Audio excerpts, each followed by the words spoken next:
Hi, I'm Aiden. This is Greek Moment, and you're watching the Blue Gray Flowers YouTube channel. Today I'm going to be talking about permissible violence, and before I get into what I want to talk about within that sphere and the things I will be using as references, I would like to start with some trigger warnings. This video is going to talk about violence that is going to include things like sexual assault and specifically if you are triggered by discussions of violence against women, children, or animals, I would recommend you click off this video because the graphicness of how I discuss these scenes will be varying, and I just want everyone to know that before they hop on in here. We're going to be talking about murder, suicide, rape, etc. This is a video about violence, so I want to say that we're going to be talking about all those forms of violence and how they appear in the books and movies of which I will be discussing. This is going to be a book about this is going to be a video slip. This is going to be a video about mostly books and movies and the ways that they contain permissible violence, as I will later define. If you want discussions about violence and the ways that it is used in video games, I would recommend other channels, such as checking out Jacob Geller's Call of Duty torture video for more serious discussions about the ways that violence is presented to young boys, or at least in video games presented, or video games that are aimed at young boys.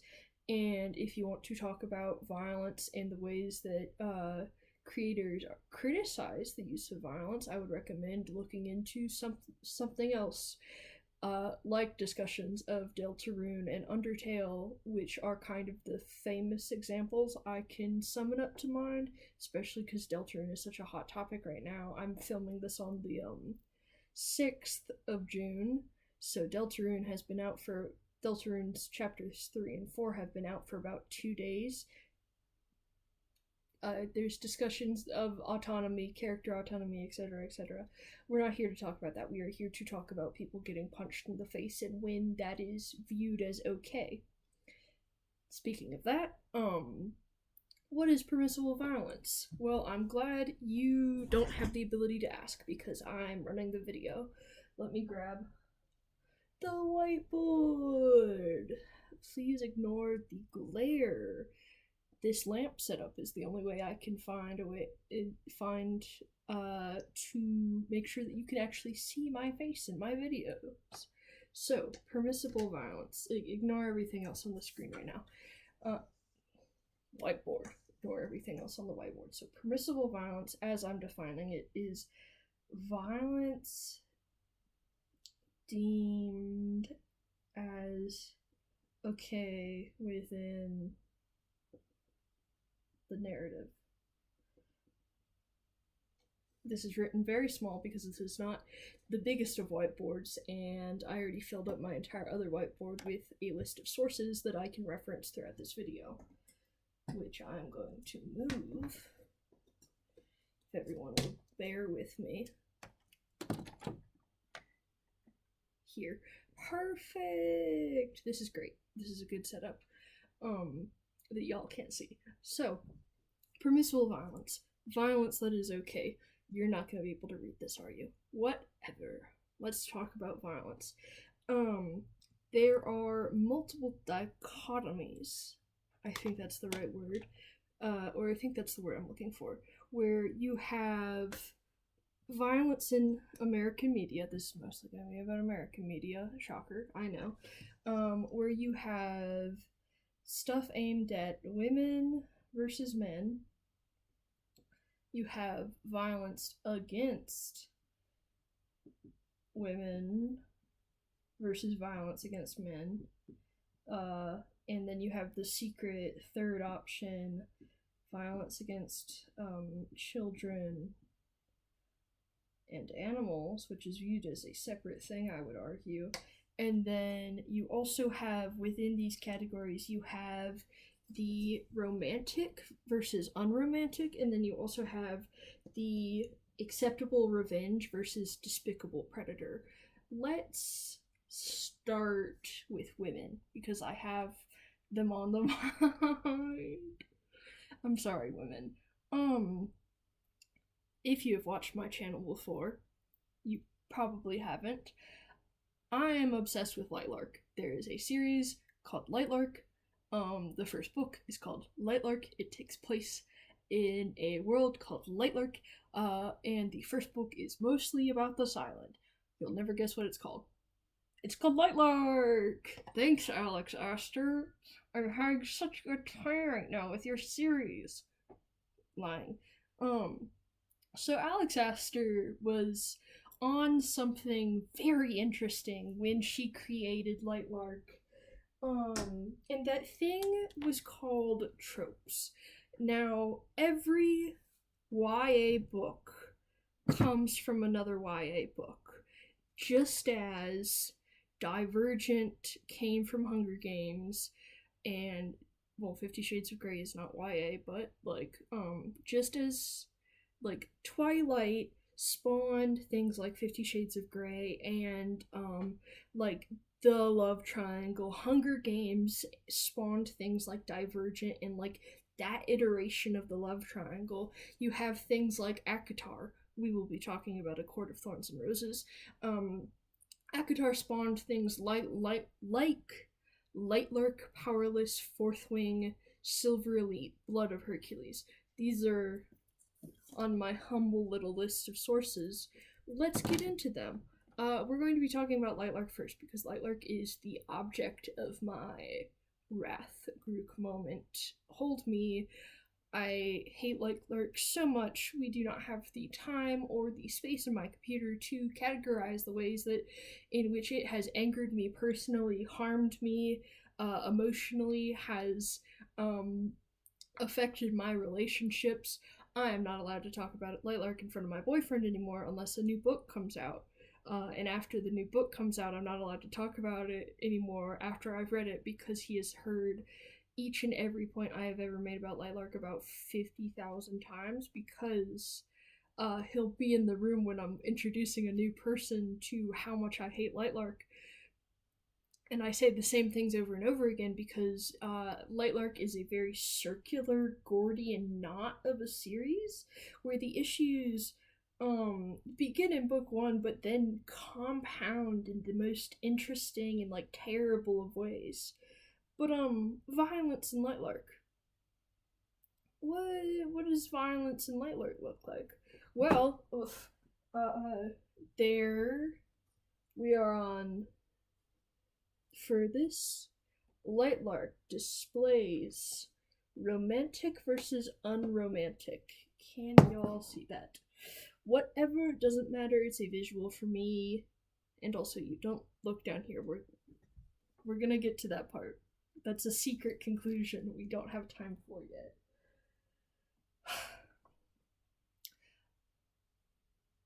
Let's recap what Lightlark is about very, very quickly. The first book of Lightlark is about 6 rulers who go to an island to break the curses that have been around for 500 years. Isla Crown, the main character, is 18, 19, 20-ish. It's not really clearly defined, much in the way that it usually isn't defined in this new wave of YA that is mainly aimed at middle-aged women on TikTok. So, Isla Crown, she says in her narration that she has been trained her entire life to not only seduce the king, but also to be ready to kill at a moment's notice.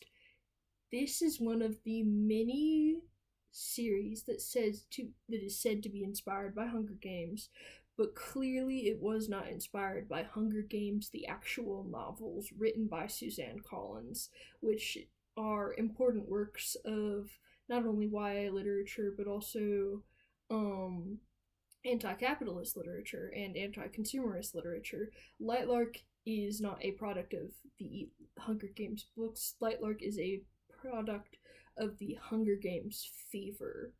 Other examples of products of the Hunger Games fever are Powerless, Fourth Wing, Silver Elite, Blood of Hercules. All of these have killing games where Divergent is another it is the Hunger Games ripoff that is one of the things that exposed a lot of people to the ways that these ripoffs were lazy imitations of Hunger Games' actual political considerations. These knockoffs, that's not what the video is about. Basically, Isla comes in and she's ready to do a fighting. She's ready to do a violence, a permissible violence. Isla, throughout the series, there are currently 3 books: Lightlark, Nightbane. Yes, it's Nightbane and not Nightshade. Sorry, the names are confusing because Alex Astor is ass at her job. If I get progressively more southern, it's because I am getting increasingly annoyed. So, Lightlark, Nightbane, Skyshade. Skyshade. Puts me in a bad mood to just even think the word Skyshade. Because it's so... Violence in Lightlark. Keep on track. My apologies to the viewer. So, Isla comes in. She's allowed to kill. You know who else is allowed to kill? Her boyfriends. We don't have time to get into her boyfriends. But repeatedly throughout the series, there is these threats of violence in the ways that, and specifically, her boyfriends are allowed to exert physical force towards her and to be scary towards her. I'm doing this motion because it seems a trend to have your violent YA edgy boyfriend to choke you, and that is like, we'll get there. So, Isla commits acceptable violence. You know why? She is doing revenge. Revenge is acceptable. Let me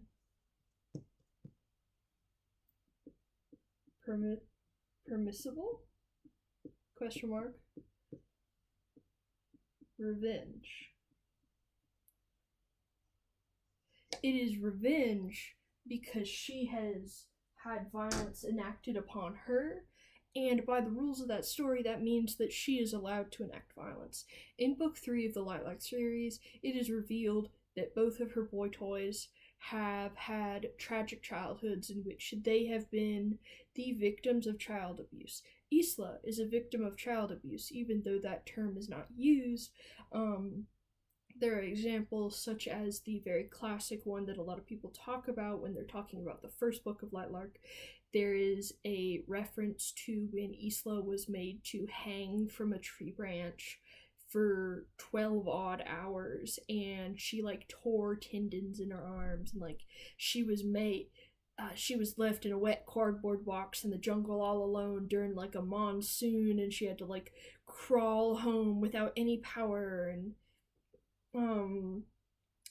she was abused, and it is treated very flagrantly. Like, it is okay that happened to her. And then in book 3, it is revealed that Grim, her Nightshade love interest, I don't have time.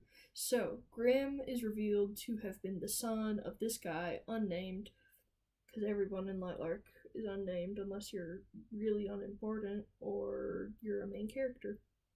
No one even has last names except her, and like kind of like the only reason we know Grim and Oro's last names is because we can extrapolate from their ancestors. Nobody else has a last name. It is kind of insidious. It is meant to harm me personally. It's not the point. Grook moment. Calm me down. Okay, so it is revealed that Grim was raised in a sort of Hunger Games, where his father had a myriad of children with a legion of different women, and then as they were growing up, they were made to fight each other. Grim only survived because his father found out about his portaling power and then had all of the other children killed. okay, man, whatever. We're doing okay, whatever. We're doing anything. And then also Oro is revealed to have had like a tragic backstory, not to the same degree, where his father was killing a ton of siblings, but like it's implied that like there was child abuse there, and oddly, the series seems to think that that's okay. That kind of violence against children is okay. We'll get to more violence against children later. Um, so in Lightlark, it is okay to harm your kid if you think you're trying to make them stronger, and it is okay to violently attack and kill people who have attacked you first. Self-defense, very much giving stand your ground laws. And if you know, Aster is based out of Florida, so there's more things that I think that mean that she has like these covert anti-progressive views, like these regressionist views. But we don't have time. We don't have time to get into why I think she's dealing with homophobia that she has not deconstructed. Cough. Future video? No. Hopefully not. Fingers crossed that I do not make that video. Because it will be multiple hours long and my computer will die while I'm making it. So, violence against children in Lightlark? It's okay, it's okay. What kind of violence isn't allowed in Lightlark? It is violence against women. Unless you are sexy. Because in Skyshade, yes, I have to talk about Skyshade again. In Skyshade, as a process of the millions, 5, Oracle Seers, future tellers that Isla interacts with, she has to go from the Prophet's Mountain, she has to go down to the Augur, and the Augur says, "Bring me hearts and blood." Should I get a puppet for that? No. The Augur says, "Bring me hearts and blood, I want hearts and blood, Isla." And so Isla goes into an unnamed town. She sits on a roof like the most budgets of Batman's, and she... One second, I'm adding something to our sources, because I forgot about Batman. Sorry, Batman. So she sits on a roof like a budget Batman, and she watches as a man comes up to a woman, a sex worker. It is implied or stated. I do not remember if it was implied or stated, but I believe we are made to understand that this woman is likely working as a sex worker. She is being attacked, assaulted, and then Isla swoops down and she gets him, and she brings the heart to the Augur, and the Augur's like, "More, Isla, I need more blood." What ensues is Isla goes around randomly and she kills bad men. So violence against bad people is okay then, at least in Lightlark. We'll get there we'll get to other sources.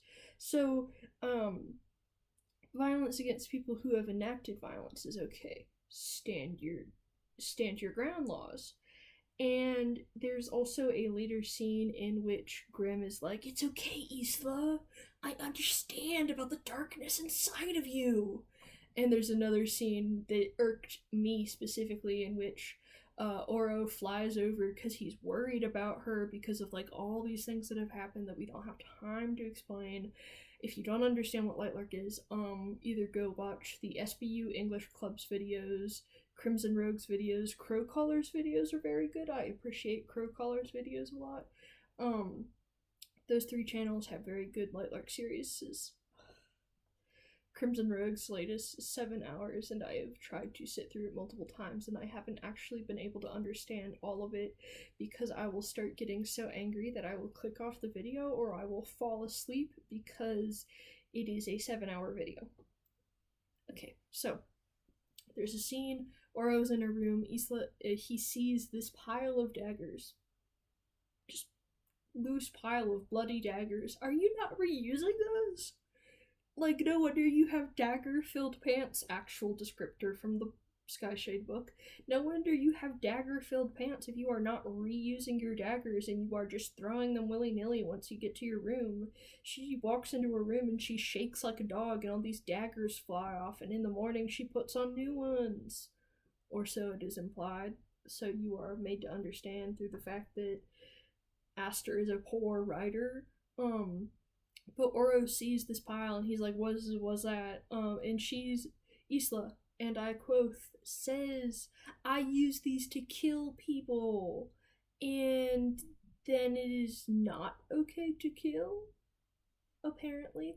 And Aster has established through social media that this book was supposed to be Isla's villain arc, but much in the way that a lot of these books have been written, what's so villainous other than they wear black and also like maybe kill people, but like at the same time as these like murders are happening, it is simultaneously justified through the narrative, through the American understanding of violence, where it is becomes okay to kill people who are bad people. It's part of this revenge. It's okay to kill, it's okay to do violence if it's against a bad person. I'm pointing at this, it says despicable. It is written very small. I understand if you cannot read it. So don't look at the secret conclusion yet. So it is okay if violence is permissible if it is revenge against the despicable, and if it is romantic. So we understand that violence is seen as okay within the Lightlark series, as long as it is against someone who has begun a violent action upon someone else first, or was going to enact violence upon someone. Preemptive violence is also understood as okay throughout the series. But violence against women is bad. Shocker, I know. Violence against women is bad. I'm of the opinion, hot take, I know, that violence is bad to enact upon other people. But the series understands violence against specifically men mostly to be okay, and violence against women, such as that man who was going to assault the sex worker, that is bad, unless you are an attractive man. Part of Lightlark is that Isla actually spent all of book 1 missing her memories, and at the end, after Grimm actually kind of coerces her into marrying him, like he gives her a necklace that means that they're like inextricably connected, but he's done worse to her. So, okay. So basically, there's a part in this book 2 in Nightshade in which book 2 is split between the present and then the past year of Isla's life that she was missing because Grimm took her memories, which is understood as okay because, oh, I did it to save you, Isla, you asked me to. Why is that permissible violence? Whatever. I'm getting so steamed about this. There will be more examples in this video, I promise, and they will hopefully be shorter and more succinct, and those mean the same thing. They will be less me rambling and more me trying to make connections between things, but first we have to have this basis of something like Lightlark to get into the permissible violence. Bear with me, please. So, in Book 2, Nightbane, it is revealed that as part of taking away her memories, Isla killed an entire village, which she is made to feel guilty for because that was not permissible violence, but it is also forgiven by the narrative because it was enacted by the main character and is therefore okay. Much in the way that many YA books do not allow their main characters to be wrong. Shout out to Blade on the SBU Discord, who has been consistently pointing out how Triss Divergent was never allowed to be wrong throughout the entire Divergent series. This is a sign of a Mary Sue, but this is not a video about Mary Sue's, so don't let me get into that topic. you're going to. Okay, so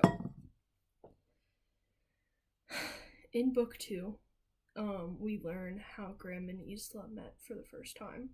Isla has a star stick. Very stupid name. She portals through a puddle of stars to the Nightshade region.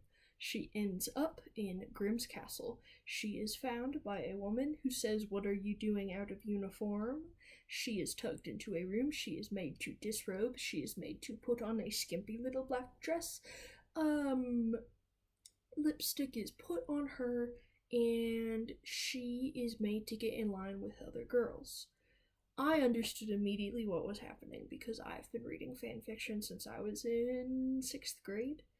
I hate that I understood what was happening because it meant that I understood that she was 17, 18, maybe 19, and Grimm is over 500.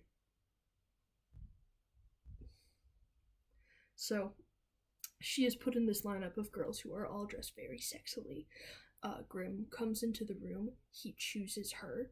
He takes her down a hallway, and I was gearing up. I was like, "Oh, I'm about to read sexual assault in a YA novel." I'm not shocked, but I am disappointed. And they then proceed to make out. She stabs him in the thigh and then teleports away. And this is the start of their epic romance, in which he erases a year of her memory. Both of them end up very nearly dead, with injuries multiple times. It's a whole thing. Oh, they get a baby dragon. I don't care about the dragon. She is the daughter of your dead best friend. Oh, I forgot to mention that. Because Grimm is over 500, the Star Stick was actually a gift to Isla's dad so that he could go looking for this magic sword, and he ended up on Wildling Isle, met Isla's mom. They had a kid and died. And that was Grimm's best friend's daughter who came to the island, and he was like, "Oh, let me get my." And that violence is okay by the story of Lightlark. So, violence against women is okay when it's romantic. If it's unromantic, it's despicable. If it's romantic, it's play. Has anyone watched the Pop Culture Detectives video on abduction as romance? That is the video I'm talking about. In the abduction as romance video, the Pop Culture Detective, I do not know the name of the man behind the channel, that's on me. He explains how this is in trope going back as like long as we've had cinema. Abduction as romance is forever. If I were a lamer guy, I would bring up Hades and Persephone as the first one, but I don't actually know how much of were we actually supposed to see that or as romantic, or is that just part of this like Greek retelling culture that we've gotten into relatively recently, where everyone and their mother wants to rewrite it as a feminist story in which Persephone is complicit in her own kidnapping and Demeter is an old hag. Oh, whatever. So, violence in Lightlark is okay if you're hot, and not if you're not. What a succinct way to say it. Let's just keep going with that. And then we're going to talk about 2 I have not read in. We're going to talk about Blood of Hercules next because it's one of the other books on this romantasy list that I have actually read in full. Blood of Hercules is a really bad book. You should not read it. Please do not read it. It is part of the dark romance trend that has been gaining a lot of popularity. Dark romance and the ways that it has overlapped with romantasy and the ways that it has infiltrated the YA genre specifically, that was aimed at younger readers from like 13 to 18, and now YA has shifted over here and like we're having spice level conversations. That's a conversation that needs to be had, but I'm not the one to have it because I'm trying to talk about violence specifically. And this is already almost 30 minutes long, and I've mostly just gotten steamed about Lilac. So, Blood of Hercules. It's a dark romance series. It is a dark romance book. It is going to be a series. Only one book at present has been released.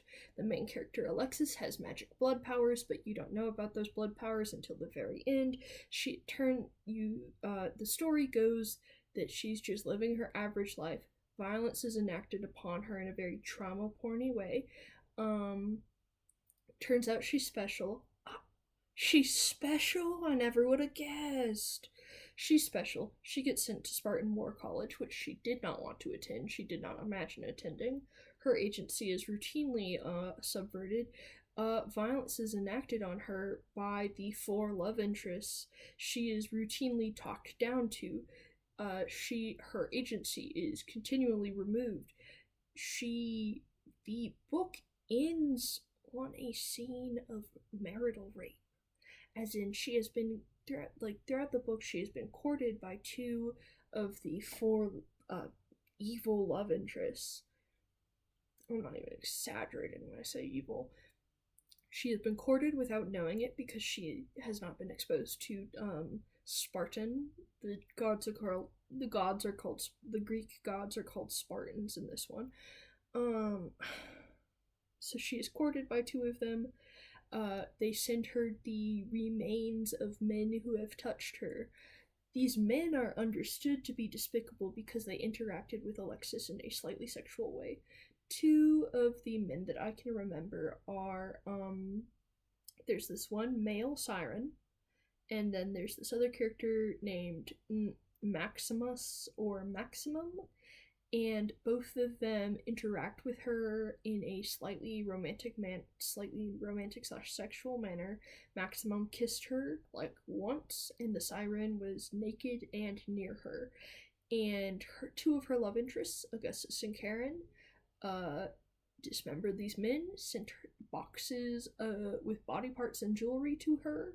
She understood them to be threats from this other thing that was happening coincidentally, and then at the end of the book, once she has unlocked her power, killed the main bad guy that was a total left field twist, and in a scene that made me so angry to read,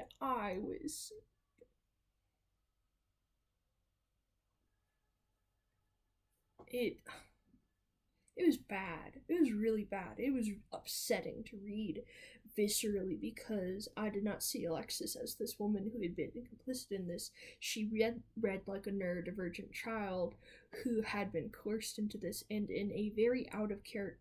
Like, her character had actually been rather consistent throughout the novel until this scene in which she agrees to marry Augustus and Karen, and then when we do actually get to the wedding scene, she is like, help me, help me, help me. Then she marries them and they have sex on the altar, and it reads as a scene of marital rape. And that violence is deemed okay because it is part of this dark romance book. And the nuances of dark romance, I do think you should be allowed to write, read, yada yada yada. But I am criticizing the fact that I am criticizing it still, because its right to exist does not exempt it from the right to be critiqued. And violence is understood as okay if you are the main character, romantic as revenge, and despicable if it's unromantic. It's despicable. It's not permissible if you are unattractive. Where's that do you know the comic where it's like it's the first panel is like this fatter, uglier man like being like, "Hey Susie," and she's like, "Hello, HR," and then the second panel is like, "Hey Susie," and it's like Chad guy, and she's like, "Oh hello." It literally is that. It literally is that kind of.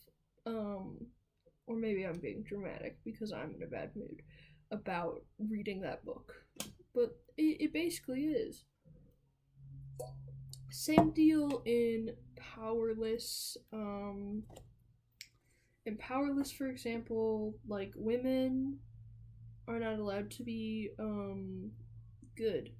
A lot of these books have a real issue with sexism, faux feminism. This is a conversation I've had a lot on the SBU Discord channel. Hi guys. You guys won't see this unless I send it to you. Like faux feminism in the ways that like these main characters are often only allowed to have female friends if they are out of the way as competition. These women who are allowed to be around our main characters are usually gay or women of color, if not both. They are not allowed to have these romantic relationships on the whole. This is specifically more in the romantasy genre because we're still in romantasy land right now.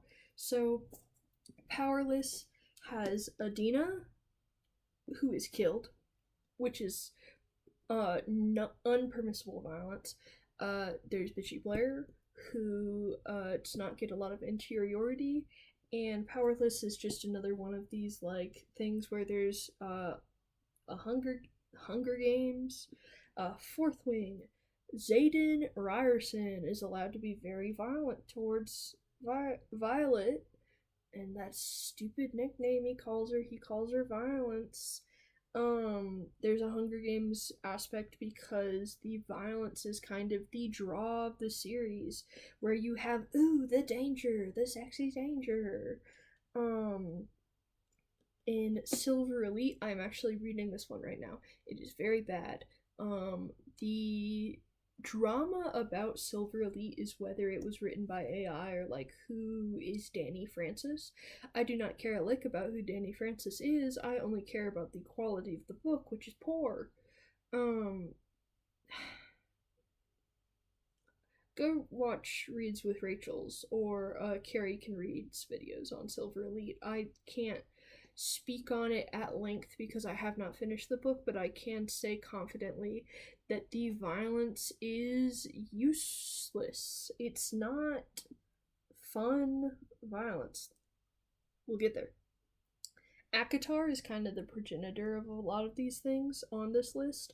ACOTAR kind of started or was a key part of the movement, much in the way that I think Hunger Games and Twilight could be used as like keystones of this evolution of YA, where in ACOTAR violence is accepted against women as long as it's the sexy guy of the book. For example, a lot of people have probably used this example when talking about violence against women in ACOTAR, but there is a scene in the first book in which Feyre is under the mountain. Amarantha has put her in a bad situation. Her friend that could heal her is being prevented from reaching her. Rhysand comes into her cell, twists the broken bone that is sticking out of her arm until she agrees to give up 2 weeks of her time, 2 weeks of a month, every month, as like time that she has to be with him. And he uses that as a moment to coerce her into this deal through pain, through violence.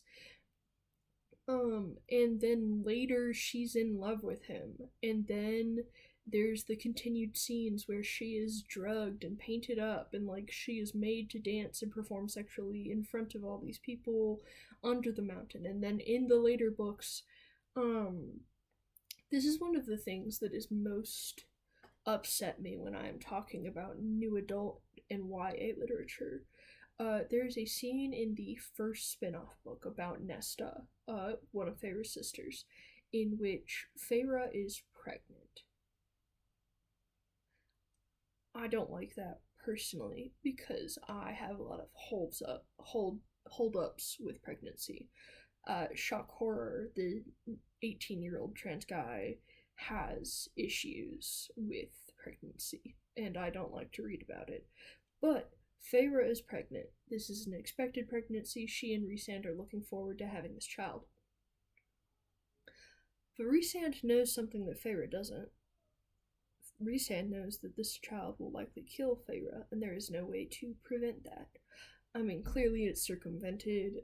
Sarah J. Maas is not about to kill off Feyre, but it is revealed that everybody in the inner circle Rhysand told the people in the inner circle, their like closest group of friends, they're supposed to be like a found family to them, to all of them, not just like these are Feyre's like closest companions. These are the people that have taken her in, and they know that this pregnancy will kill her, and she is not told. Nesta is the one to tell Feyre, and it is in a moment of anger, and this is seen as rude and unacceptable by the book. When Nesta is telling Feyre important information about her reproductive state, about her pregnancy, about her health, it is presented as a bad thing that Nesta tells her. And Rhysand, it's your choice, Feyre. Feyre, it's your choice. Feyre, I have this library that's like full of women who have been like previously assaulted, and it's like this safe haven for them. Let's have sex in the back stacks. He didn't tell her. Her sister told her in a moment of anger. Feyre should have been made aware of it. They're Watsonianly. Let's go to Watsonland. I was gonna get one of my Watsons for a bit, and then I decided not to. Watsonianly, it would be very distressing to tell your wife that this pregnancy will likely kill her. However, Watsonianly, there should have been a second option. C-section. Abortion. Abortion should have been an option. Obviously, I know that Sarah J. Maas did not want to bring in abortion because she did not want to bring in real-world issues. When ACOTAR, up until that point, had been very concerned with questions of feminism and women's choices. There are many victims of sexual assault in this series. Sexual assault is a very large part of this series. But men who committed that sexual assault, like violence against women, is not okay. And one thing that the series really could have had going for it was the discussion of violence against men. Pop Culture Detectives video about a 2-part series about sexual violence against men and the ways that it is depicted. I would recommend, if you have the space in your mind to go watch that video, you should. Let me grab my marker. Because it's a really good discussion of the ways that violence is used against men in media, like, for example, the ways that, like, violence against men, specifically sexual violence, is not really taken seriously most of the time. It is used as a threat. There's this one clip, I don't remember what movie it's from, but like it, Schadenfreude, when you know that your like enemy's anus is being destroyed, and it's disgusting. And Pop Culture Detectives videos on it are very well researched and very well written. My camera is lagging slightly and it's distracting me.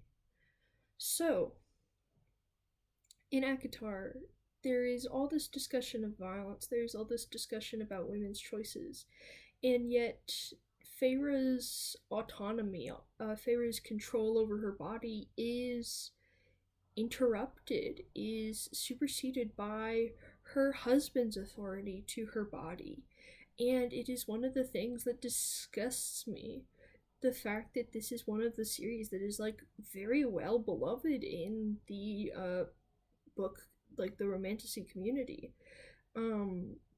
Why is that violence okay when there is literally a scene in which Feyre mind controls a woman to smash her hand with a rock so that she can never assault anyone ever again? We treat the female perpetrators of sexual violence against men in that series very seriously, or with great violence. And it's another example of violence being okay if you are enacting violence against someone who has already enacted violence. Eye for an eye style. And I cannot make a conclusion about that. I can only say that it is upsetting that the way that that series was supposed to be about feminism. And even if I do not think it is well written, I do not think it is a good series, I do not think it should be very popular, the gender essentialism of it all, like, I know there's that one bisexual character, do not at me. The interaction, like male and female scent, that's a problem most of these books have. Is disgusting, and the ways that violence against women is used as a plot point and is used as okay, sorry for hitting the desk, is used as okay if you're the attractive man and not okay if you are an unattractive man or a woman. Why? And like, let's talk about sexual violence and violence in or we're on sexual violence. Let's continue talking about that. One of the things I have on my little sources thing here is the fantasy genre, and like specifically dark fantasy and grimdark versus romantasy. So we've just kind of covered all these romantasy things. We've covered Lightlark, Powerless, Fourth Wing, Akatar, Silver Elite, Blood of Hercules, and these are like mostly recent books. And my recent example for the grimdark is not recent at all. George R.R. Martin. This one goes out to you because I read the A Song of Ice and Fire books this year, and I really enjoyed them. I thought they were really well written. I think that A Song of Ice and Fire is one of the classics of low fantasy. It is. We can debate about the height of the fantasy. I said low fantasy, but my mind could be swayed. After 2 years of not changing my Discord profile picture, I changed my Discord profile picture to fan art I had drawn of Jon Snow, because Jon Snow from the books captured my heart and I love him. That's my 16-year-old man's. My little boy, my soldier, my big cheese, etc., etc. Laszlo references here. Sexual violence in A Song of Ice and Fire and in the show Game of Thrones are presented somewhat differently, because in general it seems that people who watch the show did not on average read the books unless they were nerds. I have friends who have watched it. My father watched it and then came away with bad opinions, as you're wont to do. But sexual violence is very present throughout the series. You have a lot of talk in the books of whoring and wenching, and the threat of violence against women is very present. And the thing is that is not seen as good. Every man who does all these things is like a jerk. Like, a light word for what they are. But like, people like Joffrey, Theon Greyjoy, before his more interesting arcs. I thought the Theon Greyjoy arc in the books was really, really interesting. And getting into like people like Ramsay Bolton / Ramsay Snow, like, the violence is not it's not romantic. But violence against men is also kind of understood as okay in the books, similar to the ways that it is presented in romantasy. And specifically here, romantasy is mainly aimed at women. We're back to the drawing board. I was kind of discussing violence against women and violence against men in media aimed at women. Can you kind of see what I'm pointing at? I hope that jolt against my headphones didn't just register. So, like, let's look at stuff aimed more at men, such as A Song of Ice and Fire and Game of Thrones. I know women are into this series, hi women, but also I do think that we can agree that these things are mainly aimed at men. Violence against men, mostly okay. Violence against women, bad. When specifically we're talking about like sexual violence, both is understood to be bad, but like violence is kind of really key to the A Song of Ice and Fire series. And though we do talk about these circles of violence, we talk about like the ways that war perpetuates. We talk about like the this thought of like violence and the ways that it is perpetuated.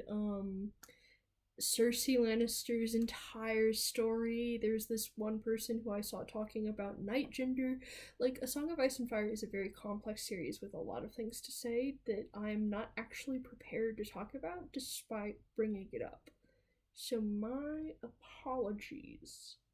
But, like, when we're talking about fantasy, let's talk about, like, some quintessential series that are understood to be inspired by A Song of Ice and Fire. I do not have any names on hand because I didn't get them ready. But this kind of cultural understanding of grim dark fantasy and the ways that this kind of despite in A Song of Ice and Fire, the original series, it's kind of understood that like this violence against women is not cool. It's not like we aren't supposed to idolize these men who are being violent towards women, especially women and children. There's something to be said, George, about the ways that all these characters are so much younger than they should be, and like the ways that violence is threatened towards especially young girls, like Sansa, like Arya, Dany, George, when I get you, George, that wasn't cool. George, when I get you for that Drogo, for those Drogo and Dany scenes, I will get you, and it will be difficult for you to recover. The book series will not be finished because I will catch George R. R. Martin for the Dany and Drogo scenes he wrote, in which not only was he just kind of terribly racist with those, that was not cool, but also like just the in-depth description of a 14-year-old being assaulted by her husband. Oh hey, marital rape again? We have 2 examples of that. That's so fun. I'm having such a good time talking about this violence thing. Okay, so in the cultural understanding of grimdark fantasy, especially if you are a fantasy reader or have any passing knowledge of things like A Song of Ice and Fire, there's kind of this understanding of violence against women being integral to the books. Like, you don't get a fantasy series for men without violence against women being key and being normalized. And usually, let me hold this up, sorry. So, book series for men, always gotta have violence against women. Violence against animals and children is understood in both as shorthand for the evilest person you could ever be in your life. Violence against women can be excused. Violence against men can be funny, or currently in the wider understanding. I'm not saying I agree with that, yada yada, caveat, caveat, caveat. On the whole, violence against men, funny. Especially sexual violence against men, understood as funny. Violence against men is a-okay.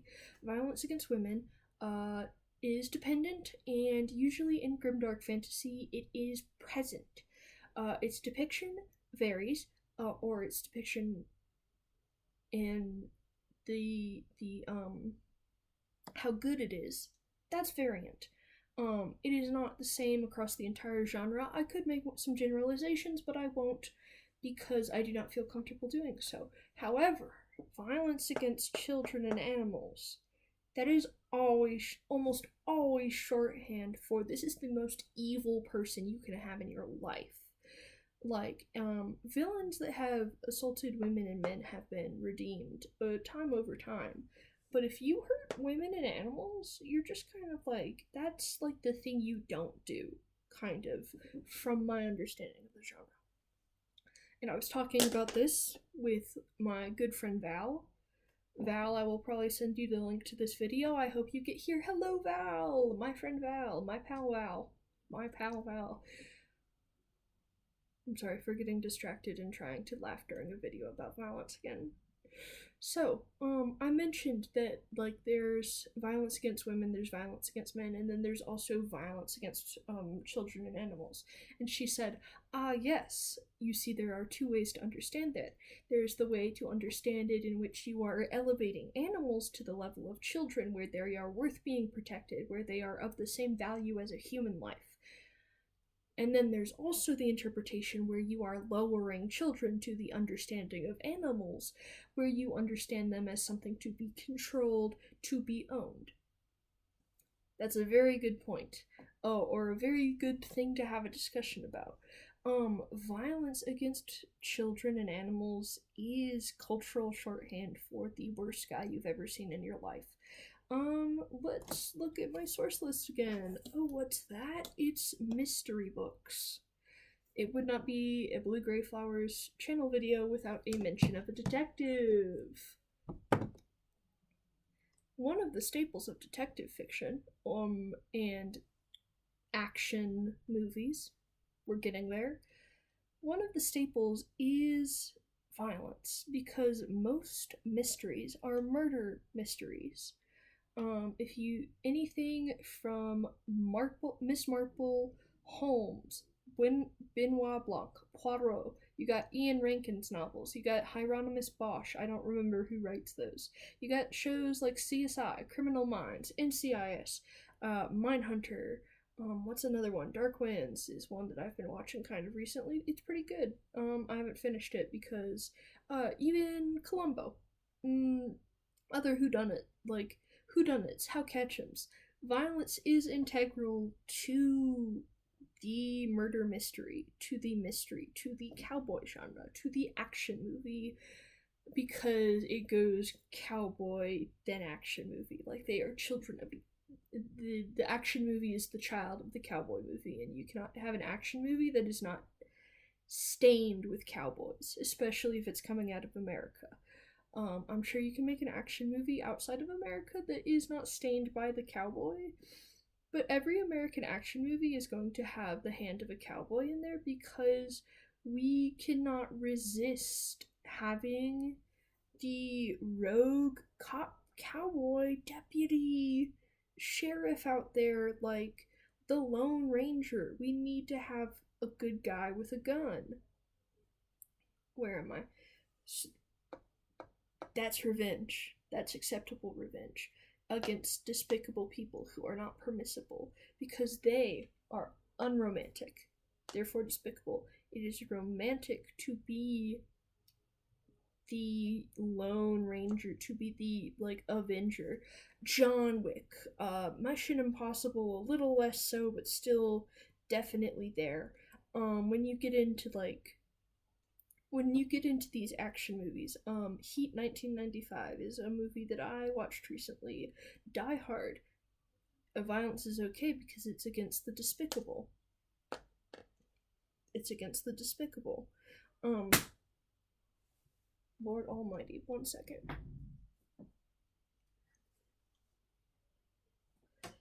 So, to recap, in media, mostly aimed at men, I would say that a lot of crime, while there is a very large quadrant of women into the true crime genre especially, a lot of crime shows aimed at men.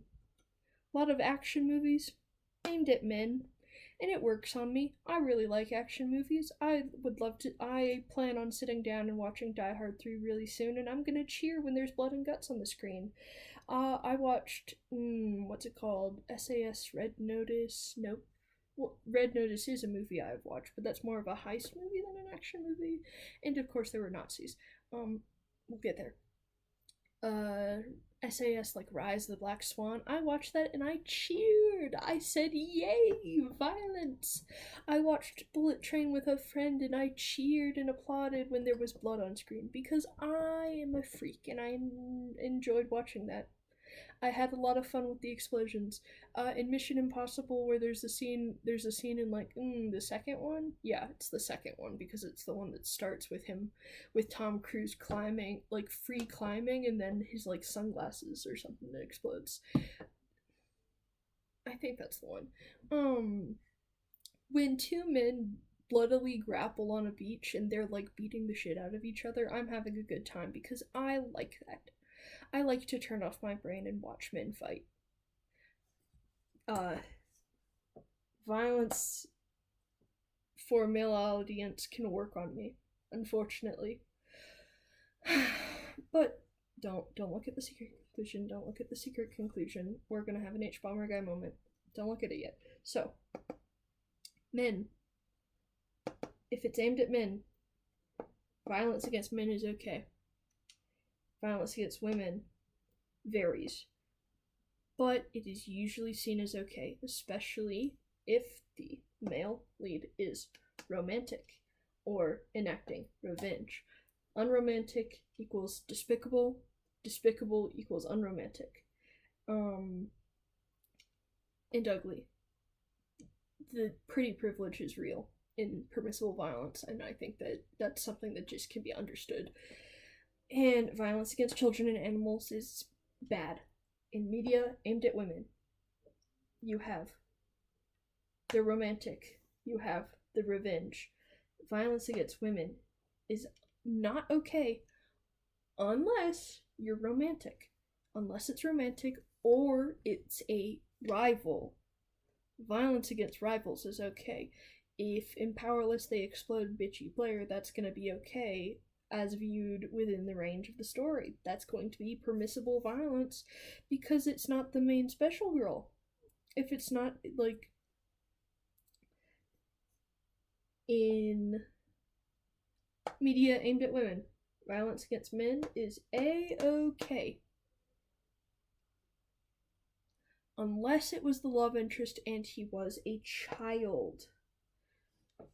Violence against children and animals is bad unless it was for character development a la Lightlark. And then, I did not end up using the section very much. So, you have all these things where the power fantasy, it all comes back to fantasy. You have these action movies, you have romantasy, you have grimdark fantasy. You have all these fantasies, and in the fantasy, it's okay to enact violence. It's okay, like any kind of violence, or not any kind. It is okay to enact righteous violence. That's an odd word, isn't it? Righteous. It summons to mind. Well, it summons to mind a certain ideal, doesn't it? Righteous violence implies a religiosity. We'll get there. Don't look at how far the video has to go. I know that we're like an hour in. I'm sorry. The righteous revenger is okay. John Wick, Mission Impossible, Lightlark, Akatar. It is okay to hurt people if you have been hurt or if they are hurting people.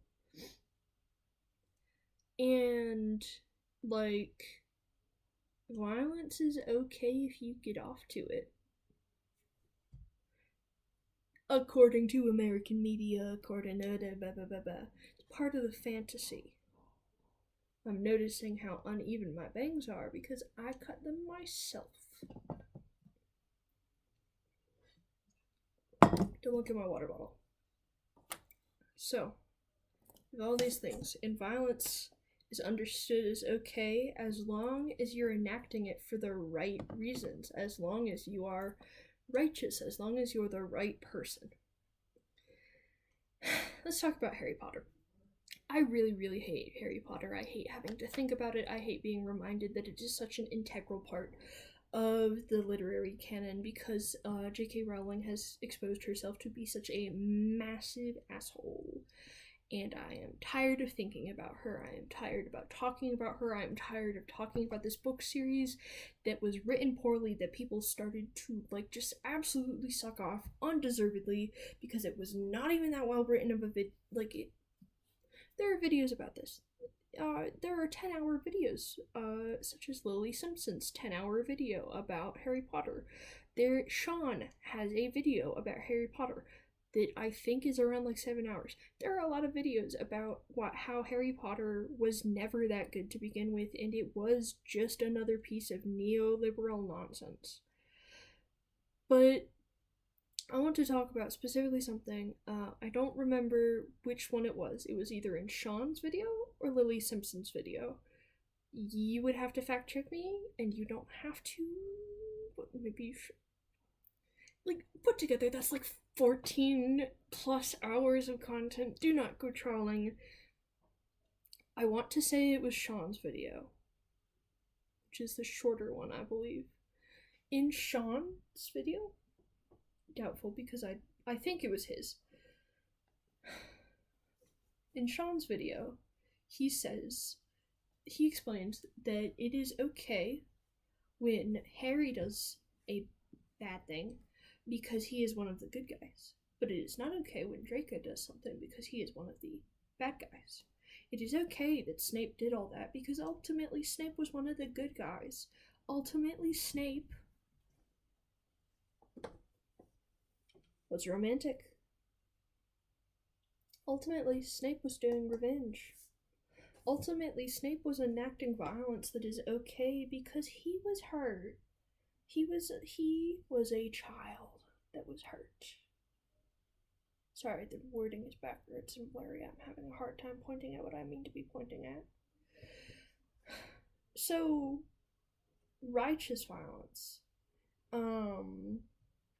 If the Lone Ranger can shoot a guy that's been shooting at people, if a cop can take aim and let loose, why is that permissible? Why do Americans think that's okay? It's time to get to my secret conclusion. Why is this shit so Christian? It all comes back to Christianity. Who's shocked? Not I, because I'm making this video. And probably not you, because I specified that we're talking about American media. And a lot of American media is, oh, what? American media is super Christian? I never would have imagined. One second. Let me bring something up. In here, let's talk about the things where you can see God infiltrating, where you can see the religiosity be there, even if the author did or did not intend it to be. Lightlark. You can tell the purity culture's been there. There's like specific parts of Nightbane and Lightlark that I'm thinking about. But like the purity culture's there. Like you can tell. Divergent isn't actually written on here, but Divergent specifically reads as covert evangelical fiction. Twilight, Mormon, Akatar. Despite all the sex, there's like a weird religiosity to it. There's like the hesitation to bring up things like abortion. Silver Elite, Reads with Rachel kind of gets into it, but like there's some covert, like you can taste the evangelicalism if you know what to look for and are on the lookout. And I am constantly on the lookout because of where I come from. My voice has gotten progressively more southern over this video. I can tell as I record that the twang is coming back to my voice the longer I talk and the angrier I get. I was raised in a place where both of my parents were trying to get over their, like both of my parents are ex-evangelicals, both sets of my grandparents are evangelicals. I have very many evangelicals and hardcore Christians in my family. I am not here to talk about my beliefs, though my beliefs should be made somewhat obvious. I'm currently working about another video about spirituality and being raised in the evangelical South. When I had that like thin layer of protection by my parents having gone to college and having somewhat escaped it, but like you can taste the religiosity if you've been there, and I've been there, and I can taste it in Lightlark. I have not read Powerless in full. I would not be shocked, but I'm not going to count it. In Fourth Wing, In Akatar, yes, I could see it. I could taste it. That it's about that, like, you have a choice, Feyre. You have a choice. Doesn't give her the choice to control her own body. Silver Elite already said so. Blood of Hercules, a little less so.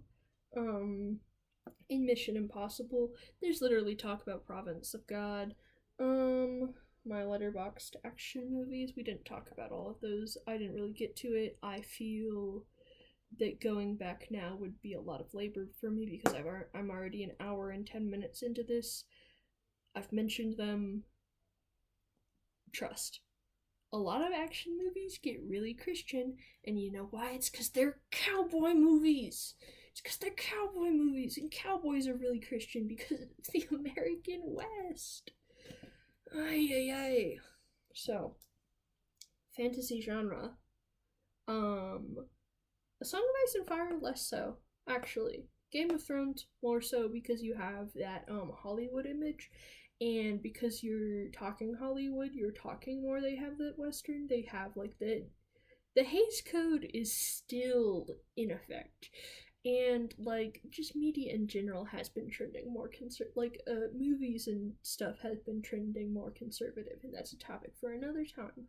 But like you can taste it. You can taste it in the romantasy genre. You can taste it because it is coming from things like Twilight being such a large part of it. Twilight is very Mormon, and it was written by a Mormon, and you can taste it. You can taste it in the water. If you drink water that's been tainted by Mormonism, you can taste it because you get things like, you can be like wiped clean of your sin and made white. You can be like cleaned. Like Divergent up here, you can taste the Mormonism. You can taste the evangelicalism. CSI gets into God. Criminal Minds gets into God. Ian Rankin. This is actually a Scottish man. I don't know if that can really count because I'm specifically trying to talk about Americans, but like it's a different flavor. It's a different flavor. But like you can tell God's been there. In the Bosch books, like he's a Vietnam War vet. You can taste it. In the Gamache books, his connection to God. That's Canadian. My bad. In classics, of course you're gonna taste God and Holmes and Marple and Poirot, like, duh. In comics, the Avenging Angel, it's Christian. It's all of this stuff. Not all of it, but most of the stuff. It is so dark in here. I am so sorry. It's probably starting to rain outside. If the headphones pick up on that, I'm so sorry. My apologies. But what all of this like comes down to is the way that Christianity has so sunk its way into American media, specifically American media, but also in other places. A lot of places across the English-speaking world have this problem. Christianity is so present and evil and insidious. Oh no, my opinions on Christianity are showing. It all comes down to the ways that Christians view violence as okay.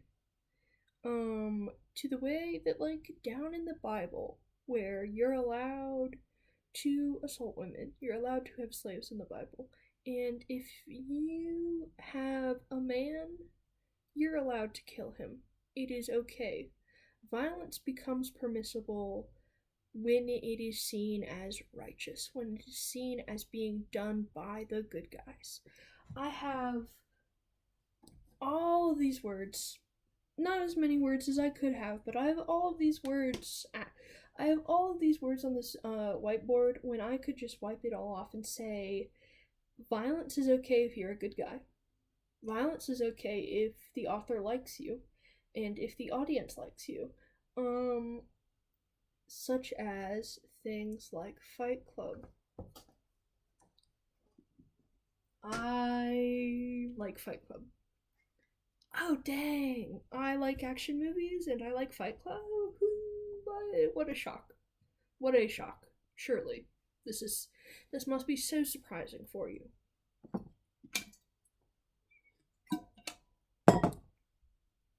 Fight Club is a movie about gay sex and masculinity.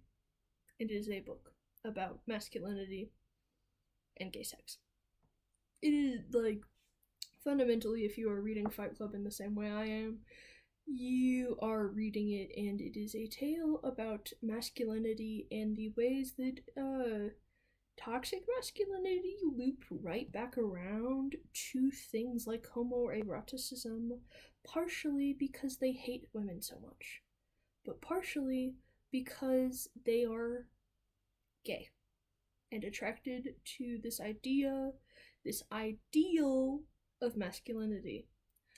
They put Brad Pitt in crop tops, and people think this movie is strict. That's a joke. Straight men can wear crop tops. Done. I'm a hashtag. I'm a hashtag ally. I believe that straight men can wear crop tops. During Pride Month. You're making me say this during Pride Month. Happy Pride, everybody! People love a violent guy, such as Brad Pitt depicting Tyler Durden in Fight Club, and whoever played Vincent it's Vincent Hanna in Heat 1995. When you watch Die Hard, you are rooting for John McClane. When you watch Ocean's 11, well, that's different. Ocean's 11 isn't the same genre we're talking about. Nobody liked Kraven the Hunter, but I watched that movie, and it was trying to say that violence is okay against poachers. Violence is okay against bad guys. Guys, whoa, what a shocking concept. Bullet Train. You thought it was cool. I thought it was cool. And violence in Bullet Train is okay because we're all bad guys. Even if Ladybug / Brad Pitt, like Brad Pitt's Ladybug. Side note, Brad Pitt really phoned in that performance, but I still had fun, so I still gave the movie 5 stars. But, Ladybug was conflicted, but he still killed all those guys, so. In SAS Red Notice, it was like you had fun watching the violence happen. And the main character, even though it was a movie about like, ooh, psychopathy, ooh, people who like don't experience empathy, you in the movie wanting the main character to get with his girlfriend. You want her to understand that he can't help it, that he doesn't have any empathy. And on one hand, yeah, that's like a pretty good thing. Like, I do think that we should extend our arms and hearts to people with low empathy, as long as they're trying to be people like the rest. Like, as long as they're trying to be like decent people. Because people with high empathy are also jerks. I'm caveating what I do not need to caveat. Let's talk about Red Notice. We did get here. We got to my letterboxd.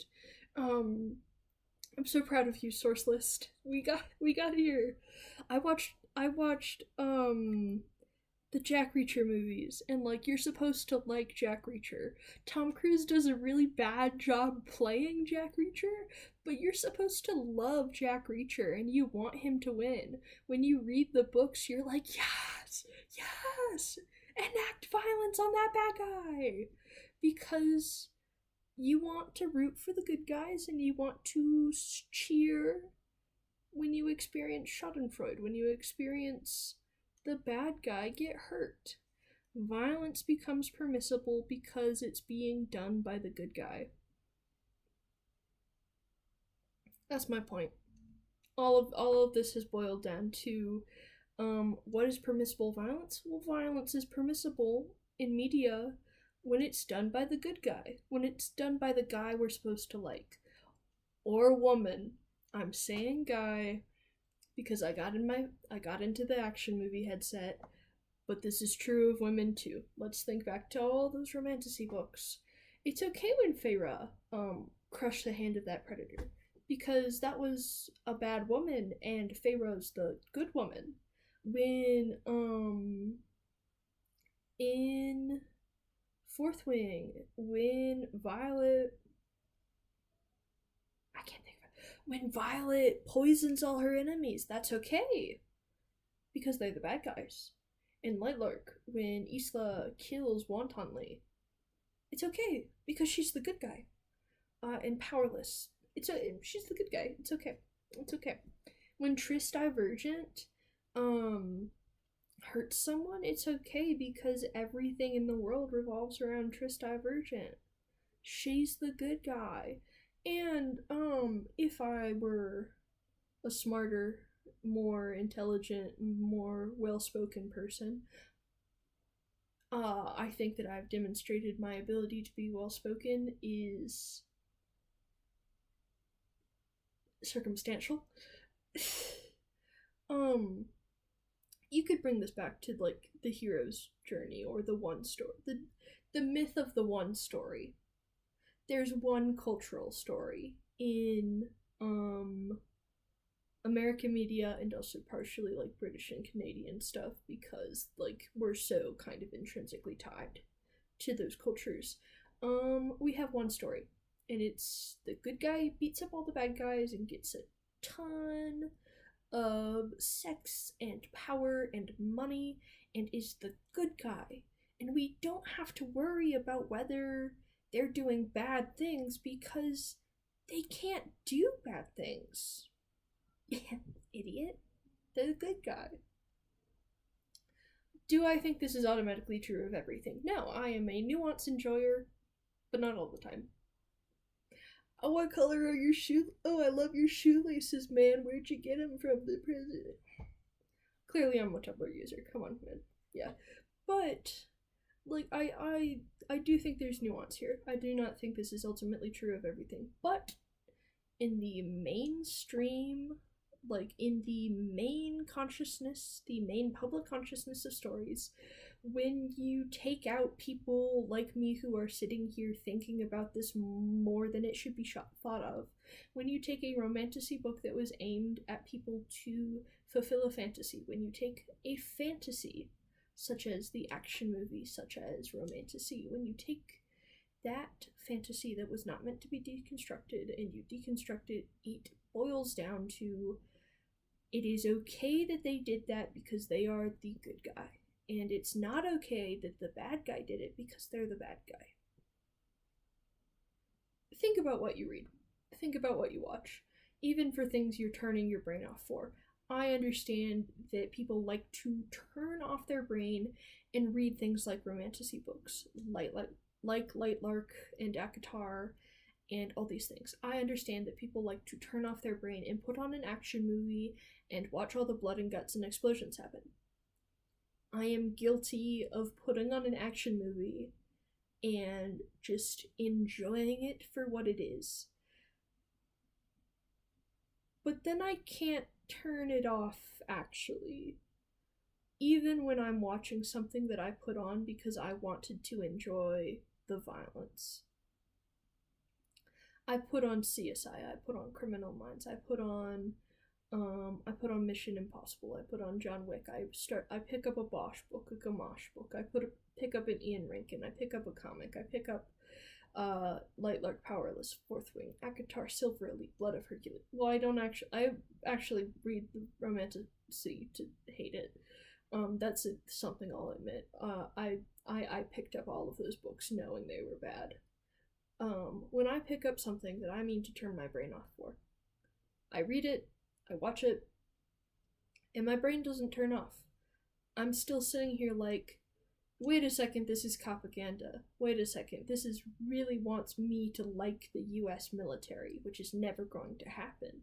Support your veterans, but do not support your active military. Free Palestine.